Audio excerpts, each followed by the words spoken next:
Hi, I'm Susan Carpenter, and I'm here, glad to be here today to talk with you about bumblebee conservation. I am the native plant gardener at the UW Arboretum in Madison, and I hope you'll be able to visit the gardens maybe once the weather is suitable for that, either spring, summer, fall, or winter. They're all great seasons. I'm going to go ahead and share my screen now, and we'll get going with the talk. Okay. So my topic today is bumblebee conservation. And as I said, I'm at the UW Arboretum. And if you have any questions or any things that you'd like to share about bumblebees or any observations you've made, feel free to contact me at the Arboretum. My email is available on the website, and it'd be wonderful to hear from you. So today we're going to talk about bumblebee conservation, and I'm going to start with the two ways that I came to become involved with bumblebee conservation. And I'm hoping that this little personal story will kind of inspire you to see how you might connect with this topic in more detail if you're not already involved with it. Native plant gardens are pollinator habitat. So I have been the native plant gardener at the Arboretum for 18 years now, and we have quite a diverse garden there. The area was a construction zone to begin with. 20 years ago, we added on to the visitor center, and the gardens were put in after that time. So we were basically starting from scratch and just creating the gardens from that. The garden was designed by Daryl Morrison, and it's cared for by myself, by some of our other staff, give some help sometimes, and by students and community volunteers. So I work with about 50 to 60 community volunteers in the garden every year, taking care of it. Now, this is one of the gardens. This shows one of the gardens in the foreground here during the summer, midsummer, say July, early July. And we can see quite a diversity of plants. We see some bee balm and blazing star, some sweet black-eyed Susan, some mountain mint, some Culver's root, and some blue joint grass here with its seed heads just setting seed. In the background, we can see a bur oak savanna garden, a big patch of monarda there, and a dry mesic prairie garden with some plants just coming into bloom there, some of our silphiums and other species.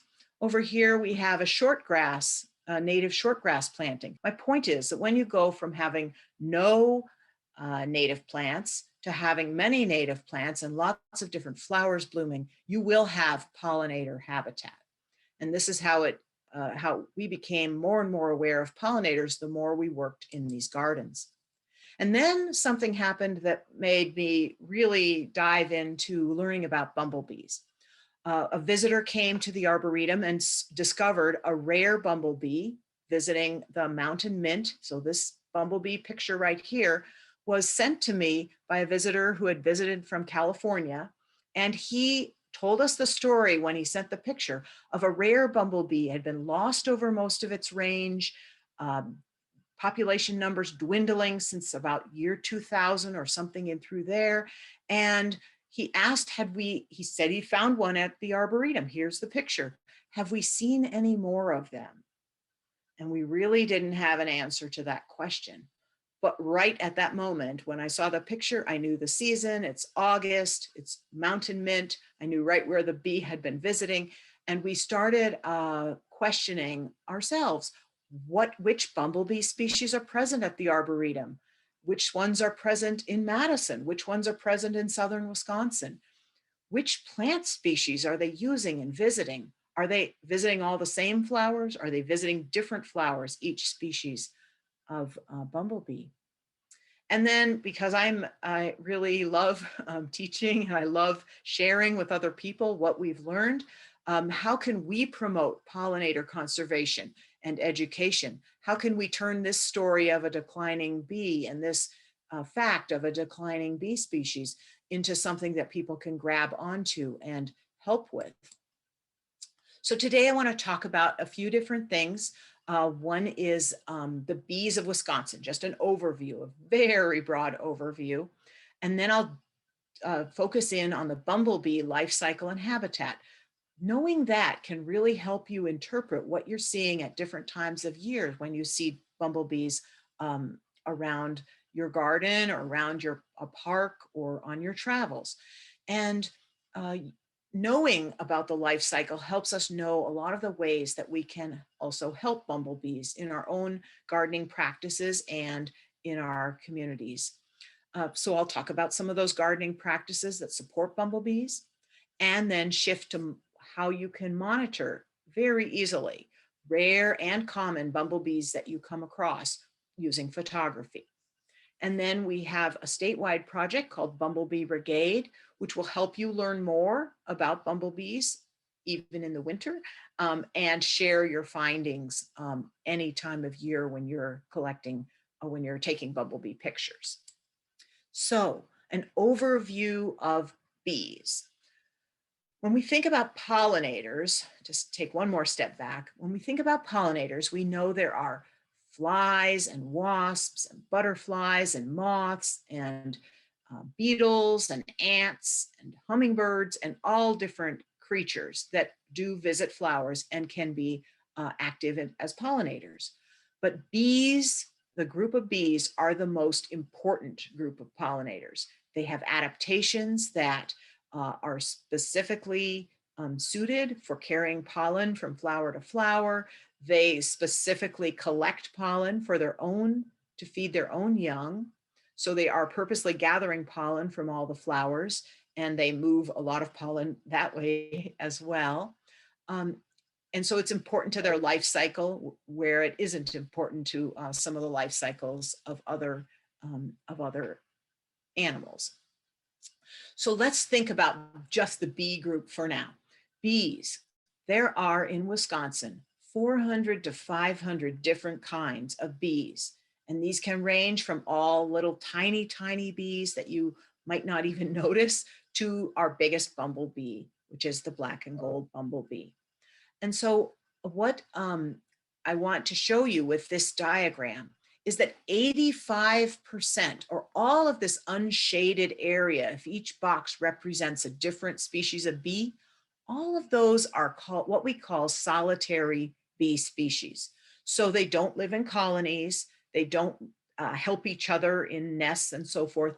They just live singly, one by one, out on the landscape. Of course, they have males and females mating, laying egg. The females are laying eggs, provisioning the eggs with pollen, and then going through their life cycle. Some of them are nesting either underground or in tiny crevices and little hollow stems and that kind of thing in the landscape. So they're rather hard to find and rather hard to see. There are many of them that we don't know very much about. But as we focus in on this portion, the shaded portion of this diagram, these are the bees that are social or semi-social bees. So they do have colonies, loose colonies or more organized colonies. And if we look even closer, we see there are 20 species of bumblebees. So about 12 or 14 in the southern part of the state, but 20 overall if you count the whole state. And those are social bees. They are annual colonies, so they only live, each colony is only active for 1 year, 1 season. And that contrasts us. I don't want to move from the slide until we look down here in the corner to see this one little box. There's one species that's familiar to everyone who's thought about bees, and that is the social European honeybee. So we know that honeybees have large, large hives. Their colonies could be tens of thousands of bees. They last from year to year, and they're usually a domesticated animal. They can have feral hives, or feral colonies, but usually they're in hives that are maintained by humans and cared for by humans. And that is a non-native species from Europe. And also that, remember, that perennial life cycle. So they have a much, much bigger colony. They are an important agricultural animal, really, because they're taken around to different crops to pollinate, but they are not a native one. So they're not in the picture of this kind of bigger picture of conservation. Honeybees are cared for by humans, so whatever problems they have are being, being cared they're being cared for by humans. Now let's look at the bumblebee life cycle. I want you to think about this because it helps to think about what you're seeing every part of the year. Overall, the colony has this pattern. There's a phase from winter to the middle of the summer that is building the colony up, or rather spring to the middle of the summer that builds the colony up. And then we have the late summer phase and early fall, which is a reproductive phase for the colony. And then we're back to the beginning of the cycle, which is in winter, where we find hibernating future queens. So in the winter, we would find, if we were able to, we would find that there are single queens hibernating underground. So she is a queen who was hatched in the previous summer, and she mated then. And then after mating and feeding a bit, she dug into the ground a few inches deep and is now in hibernation during the winter.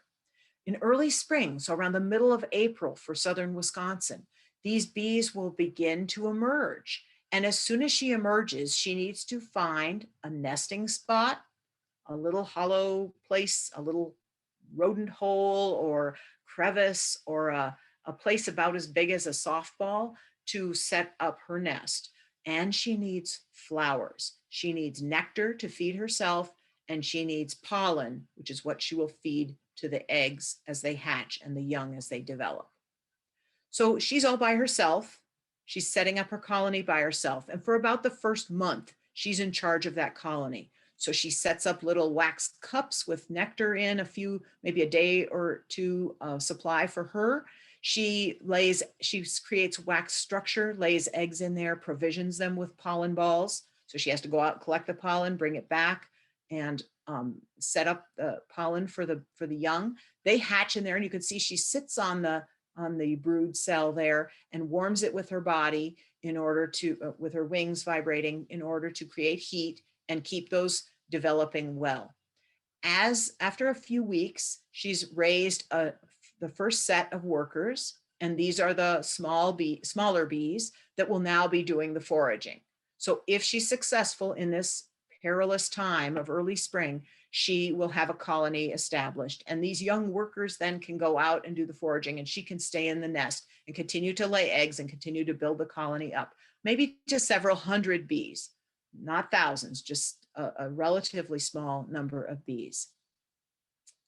So these workers are all females at this point, and as the colony reaches its full size, we reach the middle of the summer or toward maybe July or so, maybe a little bit later for some species, the colony switches into reproduction.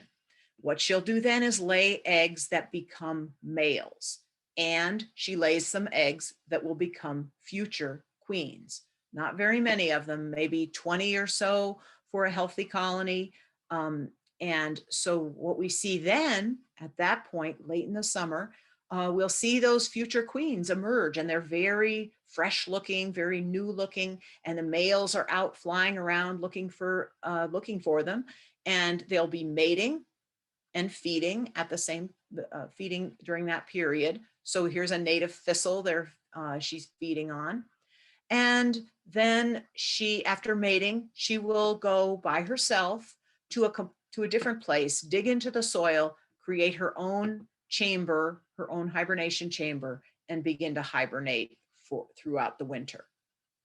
All the other bees from the colony, the males, the original queen, and all the workers who are still alive at the end of the season will then die at the end of the season. So that's what we mean by an annual colony. They only last for 1 year. And the only connection between 1 year and the next year is the success of these hibernating queens. So they're very, very, very important. How do we learn about bumblebees if we're just starting out? I mean, you can go out and watch them and learn some things that way. But what we really found to be the key tool was photography. And bumblebees are fairly big. They're fairly docile. They won't Generally, if they're busy on a flower, they won't pay attention to you. You can be pretty close, as this one of our citizen scientists here with a camera right up near the bee, foraging on a native thistle. What can we find out from photography? It's not just having the pictures, it's kind of working with the camera as you're looking at the bees. But what we can learn are some very interesting things. We can look at behavior of the bees. Here's a rusty patched bumblebee piercing the petal of this bee balm flower, and she's nectar robbing. So instead of going through the tube of the flower, which is quite long, she's just poking a hole in and getting the nectar directly. That's characteristic actually of rusty patch and not of a lot of the other species of bumblebee. So that's a kind of interesting finding. Here's a brand new, fresh, new future queen in the fall. She's foraging on a showy goldenrod just before going into her hibernation stage. And then we've been able to look at how different species of bees and how particular species of bees use different flowers. So here's a jump seed, which doesn't seem like a particularly attractive flower to us maybe, but the bees, but this is a rusty patch bumblebee visiting this jump seed. So we can look at how they use flowers and resources differently. And so what we found out, and kind of an answer to our first question, was which species were found at the Arboretum. And I would suggest, if you are getting interested in bumblebees, that you create a list like this kind of for your own home. And I'll talk about a little bit more about how you can do that later. But we just had lots and lots of pictures. We have, here's a couple of very early queens foraging on creeping Charlie. So if you have any creeping Charlie, that's a great place to look when it's blooming for these queens. So just let it bloom a little bit and get your bumblebee photos. And you can weed it out later if you like. A lot of other flowers, of course, you might recognize some of these: roses, mints, another bee balm, lupin, and a sunflower type flower here. It looks like a silphium. So these are all different flowers from the garden at different times of year. And we collected a list of these. The ones with the stars are the ones that are either endangered or threatened species, or species of greatest conservation need here in Wisconsin. So this is just a list of 13 species. It didn't take too long to accumulate these as you can continue to watch your garden. This was the one that was of such interest, got us started in the first place, and now we have records of it throughout the season. We know when the queens have emerged, the spring queens on this very early blooming. This is actually a non-native plant in our horticultural garden. We see the female workers gathering pollen. So if you see a bumblebee with a large pollen ball on her leg like this, it's a female. The males don't carry pollen. Here we see one foraging on a little lawn clover. So don't overlook a flowering lawn if you're looking for bumblebees or other pollinators. Here's a male. Now the males can't sting, so I was safe having it on my hand, but what I didn't realize was when they raise their middle leg toward you like that, that's a sign that you're too close and you're getting in their space. So if you see that, I didn't know it at the time, but if you see that signal from the bee, just take a step back and they'll calm down and they'll be more comfortable around you. Here's another one of those beautiful fall future queens. It's very important in the picture to get a good picture of them. In some cases, one picture could give you all the information you need for ID. I'll talk about that a little bit more later. This is the special bumblebee, which is protected now by the Endangered Species Act, Bombus affinis. And it is a very distinctive bee. It's important to pay attention to where you see that rusty patch. So on the second segment of the body of the bee, the abdomen, you'll see a brownish or tan patch, and then a yellow, little yellow fringe on that same segment that's toward the back of the bee. So you can see it on this one. And you can note that the queens don't really have a rusty patch. So that's kind of an interesting feature too. Not all of our bumblebees have a consistent color pattern. So there's a little bit of fun and challenge in learning some of the trickier ones. There's the worker, some good pictures of her. Here she's nectar robbing again.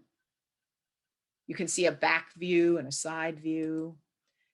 Here's the male. He's a little bit longer in shape, and you can see he's covered, kind of dusted with pollen. He's not collecting pollen on purpose. He's just getting pollen on his body. So he doesn't have the same, he's not carrying pollen, and he doesn't have that same structure on his leg. And here's the future queen, another example of a beautiful new one. This would be in August. And so you'd see later in the summer, she was emerging, and she's feeding here on a obedience plant. Overwintering. I know that seems like something you would never see in real life because they're hidden underground. You don't know where they are. But one of my colleagues at the Arboretum actually came across one when he was sampling soils for a different project. He pulled out the soil core, the soil dropped out, which was unusual. He looked down and he found a very large bee here. And this, he snapped a few pictures of it. So we were able to identify that this was a rusty patched bumblebee queen, or we call them gines. So you'll see that term sometimes. The future queens are called gines. And this was in the fall. He found her and he put everything back the way it was. So hopefully she made it through that winter and began a colony herself the next year. There are some confusing species. And if you're looking just for rusty patch, you want to know that you could get confused easily. If you're looking to learn all the bumblebees, then it's kind of fun to see the different color patterns. This is the tricolor bumblebee foraging. And so you see it has a pattern, but more segments are involved in that abdominal pattern than just two. It has several segments involved. This is the brown belted bumblebee with a brown patch, but no yellow beyond. The red belted bumblebee, a lot of reddish patterning on down the abdomen here. And then this little half black bumblebee, and that's not really a brown patch there, that's just the integument or the surface of the skin of the bumblebee that you're seeing through the hairs. So but that can be a little bit confusing at times. So how people are always asking, how can I help bumblebees? How can I get involved in conservation of bumblebees? And the best ways that I can think of doing that, the first way is to create good bumblebee habitat. Here's an example of our big rain garden at the Arboretum. This is a midsummer picture, so there's a lot of blooming going on here. The Joe Pye weed, there are asters blooming here. There's sweet black-eyed Susan, is a lot of this yellow. There are goldenrods, a rigid goldenrod blooming. There's milkweeds within this basin. There's this in the spring, this area has irises, which is another bumblebee plant, spiderwort, which bumblebees will use. And then this in the background here is some sweet Indian plantain, and that's another favorite. So different garden areas could provide a lot of resource, and they need to provide it along throughout the year, not the same plants, but a sequence of plants blooming throughout the year. So any garden that looks like this will be good bumblebee and bee habitat. And if you're creating good bumblebee habitat, you're also creating good pollinator habitat and wildlife habitat. So it all is bundled together. I'll go through these characteristics a little more on the following slides. You want to maximize the number and diversity of native plants in the landscape. This is an early spring picture. And what we see here that would be of particular interest to bumblebees are these Virginia bluebells. That's a favorite. We have some woodland phlox. We have there's some Jacob's ladder. There's a lot of little spring beauty through here. Bumblebees are not commonly visiting that one, but they can. So a diversity of blooms in the spring when those big queens are coming out and looking for resource. We want a seasonal succession of flowering. So as I mentioned before, you want plants blooming in your areas at all times of year. So early in the summer, we have Culver's root. Here's some Joe Pye weed just getting started, some phlox. Here's some prairie blazing star. And then later in the summer, the Joe Pye weed is real tall, some asters and other plants. Here's some rattlesnake master. And Well, there's 105 species of plants in this garden, so I won't list all of them. But this is the key you're looking for. At any given time, you should be able to look at the garden and see species in bloom and see a diversity of insects using them. And even in the fall, there'll be some late season bloomers. So some of our goldenrods bloom late. New England aster, excellent pollinator plant. And then these bunch grasses and other plants that are growing here are also places where those bumblebees may go amongst them to dig their hibernaculum or to find a nesting spot next spring. So I do encourage people to plant straight species. And by that, I mean not necessarily the cultivars. We have a lot of cultivars available to us as gardeners, and some of them look the same. The flowers look the same. Maybe they're shorter, maybe they're have a different type of leaf, but they don't seem to be visited by insects the same way. So usually the wild straight species is the one that's more preferred. However, there are some studies that are showing that some cultivars are useful to pollinators. And so if you have access to any of that research, you want to look it up, that's a good way to, that would be a good way to evaluate which cultivars to include. This is the native wild white indigo with our largest bumblebee visiting. This is the black and gold bumblebee. You can see she's collecting pollen here. She's holding a ball of pollen on her leg. And I have gone to the West-Madison Agricultural Station at the time that these plants are blooming, because they have a large collection of cultivars and different forms and colors of Baptisia, which is the genus of this plant, genus name. So we see purple ones, red ones, brown ones, all yellow ones, all different kinds of Baptisia. And obviously this bumblebee is visiting this one, so, and collecting pollen. So it's just an interesting thing to actually look at and evaluate pollinator use on those cultivars if you're going to grow them. You want to avoid pesticides, and especially systemic insecticides. These are plants here. These plants shown are from a native plant nursery. They will be proud to tell you that they do not treat the plants or the soil that they're producing the plants with any insecticide, but other nurseries might not be so careful. Systemic insecticides are used in the seed treatments or in the soil, and they get into the plant tissue, into the flowers, into the pollen, into the nectar. And so the insecticides are meant to protect the plants from herbivores, from insects eating the leaves, but it also goes through all the tissues, and it's long lasting, and it will harm or reduce the viability and the successiveness of colonies for bumblebees. So we're really careful not to have any of those insecticides present in our plantings. A couple other tips kind of about the garden in general. If you have a place that's kind of maybe in the back, or just you don't mind having some areas where you have some rock piles or log piles, keep some leaf litter around, maintain some buffer areas, which are kind of a little bit unmanicured. This is a great way to have areas for nesting and for overwintering. I do encourage people to avoid using thick layers of landscape fabric, rocks, thick layers of rocks for mulch. If you plant the plants very densely, you can get around a lot of weed problems just by having perennial plants like this that are growing densely and taking up all the room underground that weeds would need to get started and established.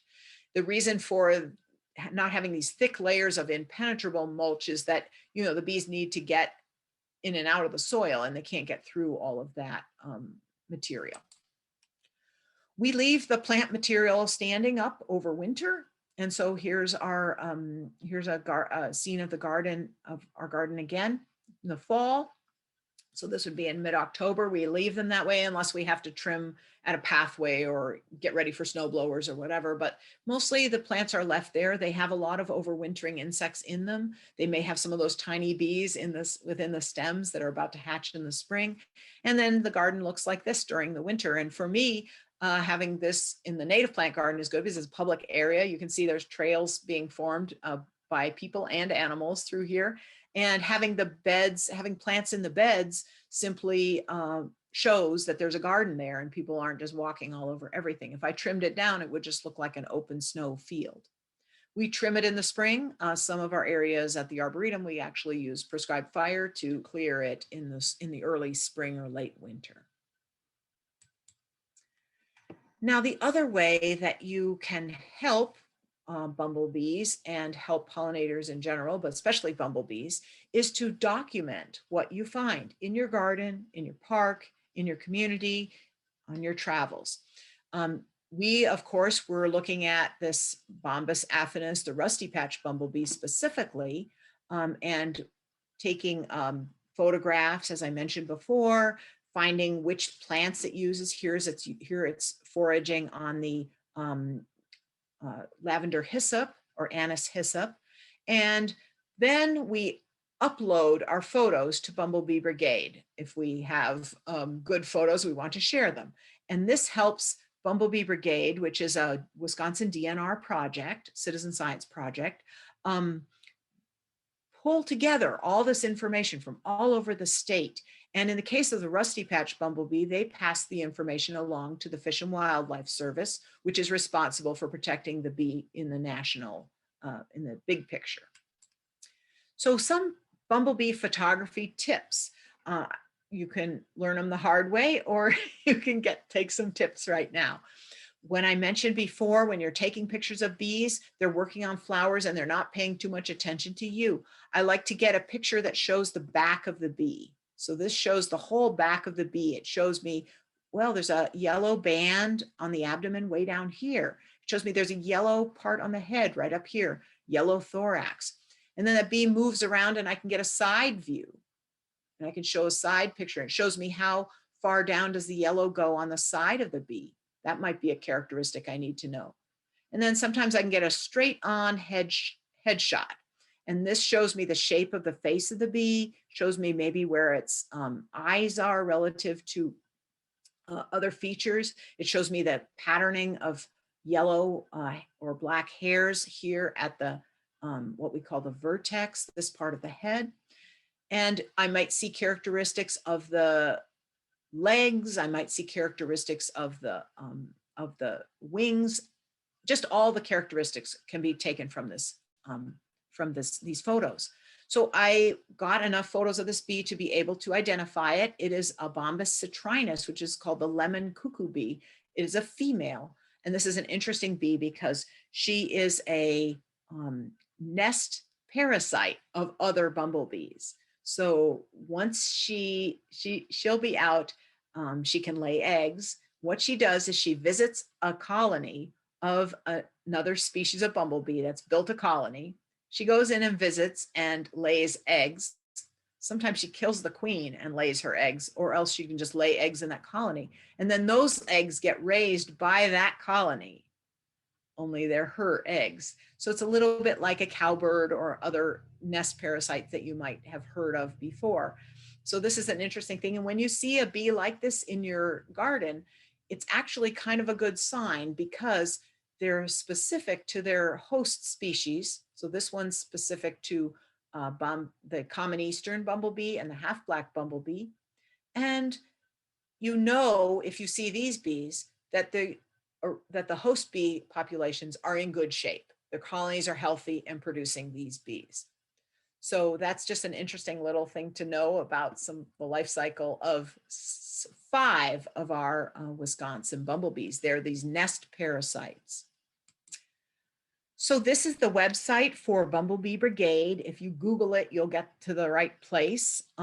It's a project in its 4th year now with the Wisconsin DNR, our citizen-based monitoring program. And if you go there, you can sign up for it. There's a lot of resources right on the site, a lot of pictures, maps, showing all of the contributions that people have made so far. This project was designed and is being developed to improve our understanding, our management, and our conservation activities related to Wisconsin bumblebees. and anyone can join, and I encourage everyone to join. So Wisconsin bumblebees do need your help. We have an endangered bumblebee, the rusty patch. We have all of these, which are species of greatest conservation need in Wisconsin. In other words, we need to know more about them. They are species that need maybe more monitoring and more care, and more, we need to learn more about them. And then we have a few, these ones circled in black down here, where we don't know absolutely enough to know whether what their status is. So there's a lot of variety in our bumblebees. There's a lot of variety in what we do and don't know about them. And there's a lot of places where people like all of us can get involved and help out with habitat, creating habitat, and then monitoring what we find, and traveling around and monitoring what we find. I wanted to share with you the map. This is a map created from the U.S. Fish and Wildlife Service. And if you're interested particularly in the rusty patch bumblebee, you can go to the website of U.S. Fish and Wildlife Service. Rusty patch bumblebee endangered will bring you right to the page, and lots of resources there, particularly about this bee. So this is a 10-year record of sightings. The red ones, the red dots indicate where rusty patch was found. It's not the exact spot, but like a little zone where it was found. And then the yellow is an area around that, which is suitable habitat where there could be more. So this map about 5 years ago had a few dots on it. And really most of this data that's showing here now is recent collections of people all over Wisconsin, Minnesota, Iowa, Illinois. You see some findings in the last couple of years here in the mountains of West Virginia and Eastern Virginia. So this is the main range of rusty patch right now. The grayed area is the historic range. So you can see how much has been lost and where there are no sightings. And people are looking in these other areas, but have not found the bee in recent years. So as new sightings come on, as your sighting comes on, it will, if you report it to Bumble Bee Brigade, it will, and you send your picture in, you'll learn, you'll get feedback. Yes, you identified it correctly, or here's why, you'll get a correction that you've for on your identification. So you'll be able to learn that way from your photos, and you'll be able to add your contribution to this map, and we'll be able to learn a lot more about where does this bee still live, what kinds of habitats is it in, what flowers is it on, which will be shown on the picture. And I just want to say a brief thank you to all the people who have been involved in both the gardening side and the bumblebee side. Both things are so important, and our funding sources from the UW Foundation through the university and from the Wisconsin DNR citizen-based monitoring program. We've had 4 grants through them. This is a rusty patch bumblebee who was collecting pollen from 3 different species. You can see the different shades of pollen here on her corbicula, or on her the structure where she carries the pollen. And I just think this is a neat picture. It kind of matches her rusty patch on her abdomen. So thank you very much for your interest, and thank you for all that you'll do, both helping bumblebees with habitat and helping bumblebees with reporting and sharing your observations. Thank you so much.